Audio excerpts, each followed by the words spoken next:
¿Cómo están amigos? Bienvenidos a un nuevo episodio de La Nave TV. Como siempre aquí en el Virrey de Miraflores, que nos brinda este espacio tan cálido para conversar en esta ocasión con Rocío Silva Santisteban, que también es una vecina del Virrey y poeta, activista de derechos humanos, excongresista y narradora, aunque pocos conozcan esa faceta, ¿no? Ella ha publicado 2 libros de narrativa, tiene textos inéditos y ha colaborado con antologías y todos estos textos los ha reunido en este volumen llamado El Quemadero, que ha publicado recientemente Cocodrilo Ediciones. Rocío, bienvenida en La Nave TV. Hola Diego, muchas gracias. Bueno, Rocío, en principio, cuéntanos esta faceta de narradora, porque todos, como lo mencionaba, te conocen más desde lo político o también desde la poesía. En lo literario se te conocía más de la poesía, pero tú tienes textos desde hace buen tiempo en este registro también. No, en verdad yo, digamos, lo primero que he hecho en mi vida ha sido escribir cuentos. Cuando yo comencé a escribir, que era muy chica, estaba en primero y media, llevaba un curso, en esa época se llevaba un curso de formación laboral en que teníamos que aprender a escribir a máquina. Y entonces, bueno, aprendíamos, pues, ¿no? A S, D, F, G, L, K, J, H y todo eso. Y después tenías que llenar, copiar páginas, copiar páginas y ponerlas en caja, en fin. Y como a mí me daba mucha flojera copiar, entonces inventaba cuentos. Y ahí fue que inventé un montón de cuentos, ¿no? Y en esa época me gustaba mucho la literatura de terror. Leía mucho a Edgar Allan Poe y los primeros cuentos son cuentos de terror que escribía cuando era chiquilla, pues tendría que 13 años, 14 años, ¿no? Así que yo comenzaba escribiendo narrativa. Después comencé a escribir poesía ya cuando estaba un poquito más grande, en cuarto y media. Y claro, lo que he publicado primero ha sido poesía, no narrativa, ¿no? Incluso escribí una pequeña novelita que felizmente se perdió porque debe haber sido espantosa. Entonces sí, digamos, siempre me ha gustado escribir narrativa, ¿no?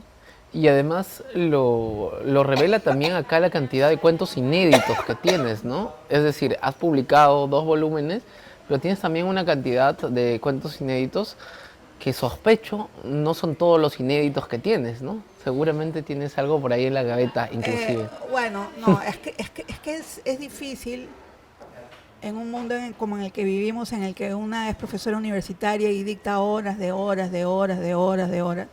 tener tiempo para escribir, ¿no? El primer libro de cuentos que publiqué, Me Perturbas, que lo publiqué en el año 94, lo hice y lo escribí cuando era editora en el diario El Comercio de Somos. Y teníamos muchas horas muertas porque entre que yo terminaba de editar los textos y mientras se iban componiendo y se iban diagramando, etcétera, habían horas en que no hacía nada. Entonces estaba frente a la computadora y escribía cuentos y por eso así salieron esos cuentos, de verdad. Entonces necesito un tiempo, ¿no?, para poder escribir. Estos cuentos que están acá son cuentos que los he ido escribiendo poco a poco. Incluso El Quemadero, digamos, ha sido un cuento que le he tenido mucho en la mente y a la hora en que lo escribí sí salió rápido, ¿no? Pero le he estado pensando mucho porque es un cuento sobre un feminicidio en Madre de Dios y bueno, está basada en una historia verdadera, terrible, de la zona de La Pampa, ¿no? Que es una zona francamente donde no hay ley ni nada, ¿no? Y a mí me conmueve mucho siempre el tema del asesinato de mujeres, ¿no? Justo eso quería apuntar. Como en tu poesía, digamos, tú no sé si has podido reflexionar acerca de tu narrativa, si tiene algunos ejes compartidos en cuanto a la temática, porque aquí he visto mucho el tema del cuerpo, el tema de las mujeres, el tema de las injusticias sociales. O sea, son también temáticas que tú has plasmado desde el verso y acá podemos encontrarlas, ¿no? Sí, ahora, la gran diferencia es que, digamos, el yo de la narración siempre es un yo que se oculta mucho más que el yo poético, ¿no? Y en ese sentido me es mucho más fácil, digamos, esconder una propuesta narrativa detrás de digamos, una primera persona que es un varón o una primera persona que es un ingeniero en minas incluso, ¿no? En el cuento Rara Avis, Ujú. el protagonista que narra el cuento es un ingeniero, ¿no? O así, ¿no? Es decir, utilizar voces, digamos, diversas para narrar o en primera persona, o ya sea también en tercera persona, que me gusta bastante, o también, bueno, voces de mujeres, ¿no? De hecho, sí, Me perturba, es un libro que, digamos, tiene esta propuesta mía poética que es, yo pienso que la literatura básicamente debe perturbar al lector, Ujú. ¿no? O sea, que la literatura no es algo que uno pueda decir qué lindo, sino al contrario, ¿no? Que tú leas algo Te y te sientes estremezca. conmovido, sí, ¿no? O sea, ya sea porque es un texto ultra realista, ya sea porque es un texto futurista, ya sea porque es un texto de terror, o ya sea porque es un texto sobre este tipo de temas, ¿no? Como asesinato de mujeres o de niños, ¿no? Pero Eh, también hay textos en los cuales presentas a mujeres que se levantan, ¿no? O sea, mujeres fuertes, mujeres que sientan sí, posición, ¿no? O sí, sea, sí, sí, también, ¿no? O sea, claro, hay algunos cuentos como, por ejemplo, Dulce Amor Mío es un cuento fuerte, bien fuerte. O sea, el título esconde bastante, la verdad. Y es como una tensión, ¿no? Entre dos amantes, pero una tensión muy violenta, tremendamente violenta, que termina, digamos, empoderando a la mujer, ¿no? Pero a través de la violencia, ¿no? Que también es otro tema, ¿no? Que habría que investigar por ahí, ¿no? Si la violencia empodera o no empodera a las mujeres, ¿no? bueno, en todo caso, sin hacer ningún tipo de juicio, lo logra, ¿no? Al menos desde la ficción. Sí, Sin hacer ningún tipo de juicio moral si está bien o mal, sí. lo consigues. Ahora, no sé si estoy bien en mis recuerdos en cuanto a la temporalidad, pero por ejemplo Me Perturbas está muy cercano a la publicación también de Mariposa Negra, me parece. Sí, bueno, Entonces, tal sí. vez estás escribiendo también con ese ánimo, ¿no? Porque es Pero una... Mariposa Negra son un conjunto de poemas que los escribí básicamente en los 80. Mm, En los 80, en la ujú, época del conflicto armado, cuando yo salí del Perú también. Eh, y más bien los cuentos están o sea, tocan algunos de esos temas, pero no tanto, ¿no? Tal vez los de Reina del Manicomio sí, ujú, ¿no? Incluso en Reina del Manicomio hay un cuento que se llama La tumba de Argumosa, que es la historia de una chica migrante, ¿no? Embarazada, que está un poco basado en mi propia historia, ¿no? Pero claro, o sea, exagerado, en fin. Y es uno de los cuentos que tiene más humor, ¿verdad? Es un humor bien sarcástico, pero tiene humor, ¿no?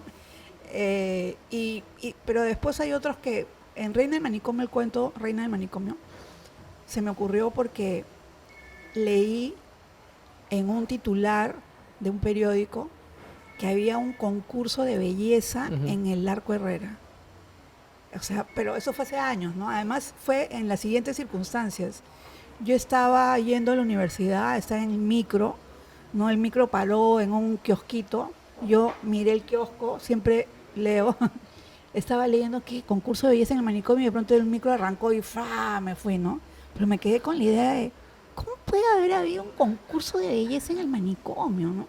Y entonces, bueno, a partir de esa idea es que hago esta trama, que en realidad es una historia terrible de poder, de biopoder, digamos, de parte de los médicos con los pacientes, ¿no? Y una especie de situación bien, bien fuerte también. Es, bueno, yo escribo lo que puedo, no lo que quiero. La verdad que todos los cuentos son fuertes, pues no, bueno, forman parte también de, creo que la historia que estamos viviendo en el Perú y que hemos vivido, ¿no? Es increíble cómo los diarios y la vida en el Perú te da, pues, los temas te los ponen, pero en bandeja, ¿no? A Sí. veces uno quisiera también que la realidad fuese un poco más calmada, Rocío. Vivimos tiempos convulsos. No, terribles. Incluso El Quemadero está basado en una historia que yo enseño en la universidad. O sea, es una historia que, que yo tengo el PowerPoint, que tengo las Ujú. imágenes, las fotos, toda la historia. Es tremendo, el cuento es fuerte. Claro, yo invento la historia, ¿no? O sea, detrás, pero digamos los componentes básicos están ahí, ¿no? El feminicidio. Y bueno, no estoy haciendo ningún tampoco, no estoy adelantando nada porque eso está como en la primera línea del cuento, pero eh, cuando uno comienza a pensar en, en, digamos, la realidad que nos ha tocado vivir, es como para escribir muchísimo, ¿no? Y ahorita sí tengo como un libro como pensado, pues tendría pues que sentarme a escribirlo y eso requiere que yo me sacrifique un montón porque necesito mucho tiempo, tengo muchas responsabilidades económicas, ¿no? O sea, tengo una mamá bien viejita de 100 años que la tengo que cuidar, ¿no? Y bueno, entonces eh, la chamba, pues, ¿no? La chamba es la Y prioridad, ¿no? está la política también por allí entre Bueno, tus... también. Pero en los cuentos no, ¿ah? Ujú. Trato No, digo, en... ya No, saliéndonos un poquito de eso. sí, Una pequeña digresión. bueno, no, claro, o sea, yo tengo un grupo político, me reúno, estoy siguiendo todas las noticias, ¿no? Justo como te comentaba, ahora estoy viajando a Puno para acompañar, digamos, a los familiares de las víctimas de la masacre de Puno de enero del 2023. Y bueno, siempre estoy acompañando a mujeres criminalizadas, que son defensoras de la tierra, defensoras de los derechos humanos, etcétera. Y esas historias que me han contado, o como las mamás de Anfasep, Ujú. ¿no? Mujeres que buscan a sus desaparecidos, las historias que me han contado, o sea, de verdad, yo digo, las puedo convertir en cuento, pero ¿me Ma- van a creer? Porque Materia prima para, ¿no? sí, pero es tan fuerte que pareciera como que supera la ficción. Bueno, claro, el elemento de la verosimilitud que tiene una Sí, historia puede ser algo increíble que pasa en la realidad, pero no es para nada, o sea, sigue siendo para nada creíble y hasta soso sí, cuando aparece en un texto. exacto, Ujú, exacto. Entonces hay que, el problema de la literatura es siempre la forma, es ujú. la forma. Entonces hay que pulir mucho, ¿no? Y bueno, a veces se puede y a veces sale espuma, pues como diría Vallejo. Y hablando de Vallejo, que es una figura grande, ¿quiénes son tus maestros, digamos, en cuanto a lo narrativo? ¿Y quiénes son eh, autores de referencia para ti? No sé si al momento de escribir lo has pensado, o en todo caso, si es que no está tan reflexionado eso, autores a los que siempre vuelves. Sí, bueno, hay varios autores a los que siempre vuelvo, ¿no? Eh, em, a ver, diversos, ¿no? Una autora que me encanta, es una escritora francesa que se llama Marguerite Duras, Ujú, que escribió hace muchos años, el amante ya falleció, y ella formaba parte de este grupo de la Nouveau Roman, ¿no? Que experimenta mucho con el lenguaje, ¿no? Y especialmente en sus novelas, ¿no? Tiene una novela maravillosa que se llama La enfermedad de la muerte, que es alucinante el lenguaje. Y bueno, también sus diarios, sus historias personales, su reflexión sobre la guerra. Bueno, escribió un guión que se llama Hiroshima Mon ujú. Amour, que en la película le hizo Alain Resnais. El guión es una maravilla. Solo el guión ya es El guión es una una obra maravilla. de arte. Entonces, sí, entonces es una autora a la que siempre regreso en narrativa, ¿no? Ujú. Después, bueno, enseño, ¿no? A algunos autores. Y bueno, obviamente Vargas Llosa, que discrepo absolutamente de su propuesta política, pero que cuando uno regresa a leer La ciudad y los perros, por ejemplo, se da cuenta pues de la estructura Ujú. que organiza y propone un gran narrador, ¿no? O sea, Vargas Llosa es el genio de las estructuras, ¿no? Sí, es Y un eso tipo también es bien increíble, ¿no? interesante. Ahora, como cuentista, bueno, hay varios cuentistas que me interesan bastante. Y aunque no lo creas, por ejemplo, a mí me gusta mucho Arguedas como cuentista, Mm. ¿no? Guarma Cuyay es un cuento tremendo, brutal, machista, incluso se puede hacer un análisis desde perspectiva, con enfoque de género y te saca así un machismo alucinante. Pero hay Eh, también una inocencia también en la escritura sí, de Arguedas. exacto. Es que eso es lo que, O sea, los ojos del niño son los que le dan toda la mirada diferente, ¿no? Pero también otros cuentos, ¿no? Los escoleros, Agua, en fin, ¿no? O sea, me gusta Arguedas desde esa perspectiva. Eh, y los clásicos, ¿no? Me gusta, por ejemplo, me gusta Abraham Valdelomar. No lo leo hace años, pero me gustaba mucho porque tiene esta cosa sutil de una belleza media mórbida. Una ¿no? sensualidad, diría Sí, yo. ¿No? exacto. Hay una sí, sensualidad sí, en su prosa, ¿no? realmente. Y bueno, sí, Bueno, no, tú le has hecho un remake a un cuento sí. también de López Albújar, por ejemplo, ¿no? Sí, López Albújar no me gusta tanto, pero ese cuento me pareció de una brutalidad, de una cosa violenta. Entonces, El limpiador se llama el tuyo, el de López Albújar, el campeón de la muerte. el campeón. Sí, bueno, en realidad López Albújar es más conocido por Ushanan Hampi, ¿no?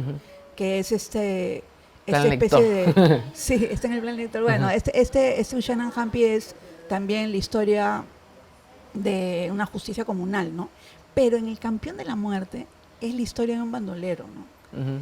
Y cuando yo leí la historia, como es la perspectiva de un varón, es como que se había naturalizado mucho la violencia, que es el asesinato de una mujer, ¿no? Entonces yo lo que hago es que le doy la vuelta y lo sitúo en una especie de Lima del futuro, decadente, ¿no?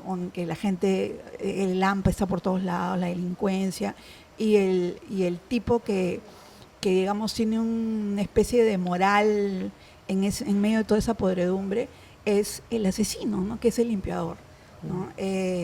Entonces, bueno, ese cuento sí es un cuento que en verdad sí me demoré en escribirlo, tiene varios elementos interesantes que le he puesto, pero la estructura, digamos, es de la historia, es la del campeón de la muerte, ¿no? Por eso lo que puse era que era un remake del campeón de la muerte. Y has mencionado, por ejemplo, que la mirada de un niño, la mirada no sé, de una mujer, etcétera, ¿no? Tú recoges las voces, pero cuando tú escribes propiamente, cuando te sientas, estás frente al papel en blanco, te sientes una escritora, digamos. Recojo esta idea porque recién he estado editando un libro de Ariana Harwitz que ella decía, ¿no? Yo no me siento una escritora mujer cuando escribo, ¿no? Yo simplemente soy otra cosa. A veces ni me siento escritora, me dice, ¿no? O sea, ella plantea eso, ¿no? Soy escritora todos los días de la semana, menos cuando escribo. Y cuando escribo me siento otra cosa. Soy otra persona. Puede ser, interesante, interesante esa propuesta. Claro, lo que pasa es que cuando uno escribe va siguiendo su intuición, ¿no? Y un cuento, por ejemplo, una pregunta que me hacían es, ¿cuándo escribes un cuento y cuándo escribes un poema? Mira, poesía escribo cuando tengo una cosa que quiero sacármela de adentro, ¿no? Y como ya más o menos pues tengo oficio, entonces me sale, ¿no? Pero el cuento es algo que le estoy dando vueltas y vueltas y vueltas y vueltas, ¿no? ¿Cómo hacerlo? ¿Cómo esto? ¿Cómo el otro? ¿no? Por ejemplo, hay un cuento que se llama La Sustituta. Y ese cuento lo he pensado mucho, de verdad, porque es una historia de una niña que su madre se va, trabaja afuera, el padre es esquizofrénico, la abuela la cuida, y entonces la niña por golosa se equivoca y se come las pastillas para su padre, ¿no? Entonces, pastillas que le hacen dormir, ¿no? Entonces se queda dormida y cuando se despierta le parece todo tan raro y entonces, bueno, no voy a contar el final del cuento, pero digamos la historia es que sospecha de su mamá, ¿no? Sospecha de la mamá. Ese cuento, de verdad, yo lo he pensado años de mi vida, porque a mí, o sea, yo tenía esa sensación, ¿no? De que mi mamá llegaba y decía, no es mi mamá, pero no es, pero la han cambiado. O sea, internamente es otra. No, tenía esa cosa así, esa fantasía cuando era niña. Y eso tiene que ver, obviamente, con, por ejemplo, por supuesto, ahora lo explico, pues no psicológicamente, que tiene que ver con digamos, la separación de mis padres, obviamente el cambio de actitud de mi mamá, ¿no? Una mamá que está en la casa pues tiene que salir a trabajar. Entonces todo eso produce pues miedos, ¿no? Ujú. Pero bueno, la escribí como cuento, ¿no? Y, y bueno, yo tengo un primo que es esquizofrénico, que muy cercano a mi familia. Y entonces de mi primo esquizofrénico es que también aprendí qué significa eso, ¿no? Y yo, por ejemplo, yo le iba a visitar al Arco Herrera y ahí también me sirvió bastante para Reina del Manicomio, ¿no? De cómo es adentro el Arco Herrera, porque adentro el Arco Herrera es bello, Sí, es ¿no? lindo, pero todo pues decadente, ¿no? Ujú. Y bueno, entonces, como te digo, estos elementos de la realidad que uno no los puede explicar, ¿no? Entonces, ¿en qué momento escribo digamos, estas historias? En el momento en que, no sé, como que se me pone en la mente algo, ¿no? Que me interesa sacármelo de encima también. Pero por ejemplo, claro, yo he escuchado mucho en algunos, he leído mucho en algunos autores que ya tienen el cuento escrito en la mente o Sí, la novela escrita en la mente, ¿no? Lo tienen ahí dando vueltas mucho tiempo, así como has comentado en tu proceso. Pero llega un momento en que cuando ya lo tienen en la cabeza, recién se sientan y comienza a, entre comillas, fluir el asunto. sí, también tiene algo, ¿no? Y después otra cosa que también o sea, digamos, para el inicio de un cuento, eso es un elemento fundamental, ¿no? El que estés ahí dándole vuelta y que te lo quieras sacar. Pero después también hay otra cosa, es cuando terminas el cuento. Mm, Y para eso, uno de mis autores preferidos es Raymond Carver. mm. Porque Raymond Carver no cierra los Tiene cuentos, finales abiertos, sino exacto. que el final es un final abierto, ¿no? Entonces, aprender eso es bien interesante y bien importante, ¿eh? Después me di cuenta, bueno, después Alexandro Barico se fue a Estados Unidos, hizo toda una investigación y se dio cuenta de que en realidad Carver no era, sino el editor, en fin, bueno, no sé si Carver o el editor, pero Gordon Lish, ¿no? claro, pero dejar el final abierto es como terrible para el lector, porque es algo así como, pero ¿qué pasó? Sin nada, ¿qué pasa? ¿No? Y, y, y bueno, es lo que dice Humberto Eco, ¿no? Humberto Eco dice, el cuento, la novela se terminan de escribir en la mente del lector. No Ujú. es el lector el que termina de escribirlo cuando lo lee, ¿no? Y puede, y por eso es que uno, cuando lee, no sé, pues pueden leer, yo leí la primera vez que leí La ciudad y los perros tenía 11 años, ¿no? Terrible para esa edad porque es una cosa tremenda, sexualmente terrible, ¿no? Pero ahora, pues a los 60 años que le he vuelto a leer para mi clase, es como descubres otras cosas, ¿no? Y descubres la cocina también del escritor, ¿no? O sea, Ujú. por qué se va para acá, por qué deja esto suspendido, qué hace con lo otro, los personajes, ¿no? Sí, bueno, Influye además también, aunque no, aunque siempre está vigente este debate entre el autor y la obra, ¿no? Que si el autor ha dado muchas entrevistas, está constantemente en la luz pública, etcétera, y ha hablado mucho sobre el texto, también uno llega con otra mirada, ¿no? Que acercarse directamente al texto sin ningún prejuicio previo, ¿no? Sin ningún, bueno, sí, todo prejuicio es previo, pero sin ningún sí, prejuicio, ¿no? sí, sí, Entonces, sí, sí. tanto que se ha dicho, que se ha hablado sobre esa novela, tanto que el autor ha expuesto, etcétera, debe dar también otro bagaje para enfrentarnos a ella, ¿no? Sí, eso también es verdad, ¿no? Ujú. O sea, a veces, bueno, incluso a veces se levantan las expectativas, ¿no? Y dices, ¡ay, bucha! Esta novela, ¿no? Yo pensaba que era otra cosa, ¿no? Sí, también sucede, ¿no? También sucede. Eh, pero bueno, yo creo que Cesare Pavese, que es mi poeta preferido, pero gran narrador, en su diario, él decía algo así como que hay que leer con los ojos lavados, ¿no? O Ujú. sea, con los ojos limpios, ¿no? O sea, llegar a la lectura absolutamente con los ojos limpios, ¿no? Y fíjate, yo leo a mis amigas muy cercanísimas. No Ujú. sé, estoy pensando en Rosela Di Paolo, por ejemplo, en Mariela Dreyfus, en Patricia Alba, en fin, en varias de mis amigas poetas, Violeta Barrientos, en fin. Y cuando leo, estoy descubriendo otra faceta totalmente diferente. Las mías muy cercanas, porque en, en, en la creación, en la poesía o en la narrativa, hay un componente tan íntimo que quizás solo lo encuentras ahí y no lo encuentras en una conversación, ¿no? O sea, es algo muy íntimo que tiene que ver con temas como la muerte, el sexo, el miedo, ¿no? Dios.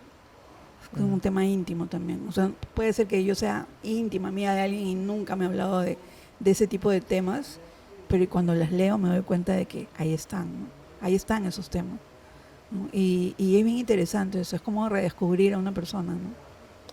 En estos últimos 2 años han aparecido, bueno, este volumen de cuentos reunidos, también la antología que sacamos en Animal de Invierno. Sí. Ya son dos libros que, digamos, visibilizan tu obra, que por mucho tiempo estuvo inhallable en las librerías, sí, ¿no? Porque a pesar de ser tú tan conocida, tus libros no circulaban mucho.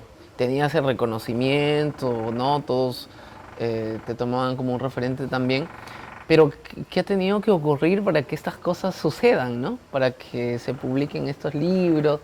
Has estado tal vez en lo profesional muy metida y el ámbito de la publicación no te haya llamado la atención por mucho tiempo, no sé. Sí, hay que ponerle empeño en la publicación. Es que, mira, lo voy a decir públicamente, Diego, si tú no me hubieras dicho, oye, publicamos tu poesía, no, o sea, quizás lo hubiera pensado, pero no hubiera tenido la acción, la fuerza y la energía de poder hacerlo, ¿no?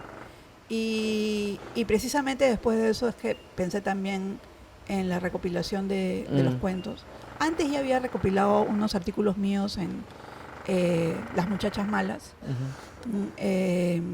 pero digamos sí se requiere de cierta voluntad, ¿no? Y de verdad mi voluntad ha estado muy fuertemente vinculada con los temas de situaciones políticas del país, de conflictos, etcétera, especialmente cuando estuve en la Secretaría Ejecutiva de la Coordinadora de Derechos Humanos, que me absorbió, o sea, fue fuertísimo estar ahí. Y después, bueno, en el Congreso, ¿no? Y bueno, como profesora yo dicto un montón de clases, ¿no? Entonces, digamos, no sé, me faltaba esa voluntad, ¿no? Ese empuje. Es más, yo tengo 4 libros de poesía cerrados. Inéditos, ahí, inéditos, claro. Cerrados, ahí en un Chapen file. esa flor, editores, por favor. en un file de mi computadora.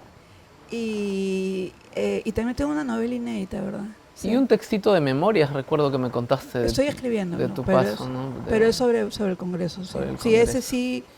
ese sí, la universidad me dio... Bueno, me presenté a un concurso en la universidad y gané un concurso para un apoyo. Y entonces ahorita ya estoy cerrando el libro porque, bueno, el apoyo era así de un apoyo relativamente modesto, pero bueno, interesante. Todo suma. Exacto, por lo supuesto. general, en un espacio donde generalmente en lo literario no hay apoyo. Sí, sí, en ese sentido suma. la Universidad Católica sí apoya bastante con este tipo de concursos, etcétera, ¿no? Y sí, bueno, también parte del apoyo era comprar bibliografía, etcétera, ¿no? Entonces estoy leyendo memorias, revisando también todo lo que ha sucedido en esa época. Y bueno, yo soy una fanática de la escritura a mano y tengo decenas de cuadernitos. Y bueno, todos mis cuadernitos de la época del Congreso los tengo numerados y todo, y los estoy revisando. Y es increíble, porque ahora que releo todo eso, wow, me doy cuenta de qué intensidad, por Dios. No pensaba que fue tan intenso, porque estábamos en pandemia. Claro. Pero sí fue sumamente intenso. Pasaron muchas cosas en 1 año y medio. Yo pensé que no iba a pasar nada cuando me dijeron, oye, bueno, 1 año y medio, no va a pasar nada, ¿no? No, en el Perú pasa todo a la velocidad de la luz, ¿no? Sí, exactamente. Casi te haces presidenta también. Casi. Imagínate. Bueno, la buena noticia de esto es que tenemos literatura por conocer tuya hacia adelante, así que estamos felices por eso. A los amigos, decirles que El Quemadero está en todas las librerías, también la antología de poesía Una herida menor se encuentra por allí. Y celebramos estos regresos grandes que has dado, Rocío. Bueno, muchas gracias de verdad, ¿no? Agradecerte a ti bastante, de verdad, por el apoyo. Y también, por supuesto, a Pedro Villa y a Ana María Vidal, que también me persiguieron bastante para este libro, la verdad. La verdad.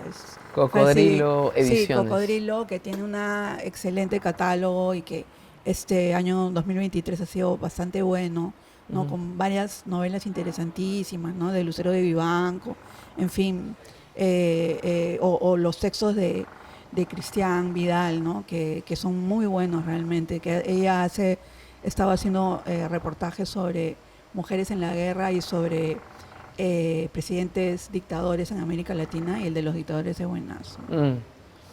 Sí. Algo del espanto, algo así, ¿no? Sí. Hacedores del espanto. Hacedores del espanto, sí, no, sí, o sea, creo que hay una producción muy interesante, también de muchos jóvenes, ¿no? De poetas jóvenes, en fin, hay justo el Comando Plat y Victoria Guerrero han sacado un mapa también de escritoras mujeres, buenazo, súper interesante, con un montón de escritoras no solamente de Lima, sino de regiones, que escriben en quechua, que escriben en aymara, que escriben en ayánica, ¿no?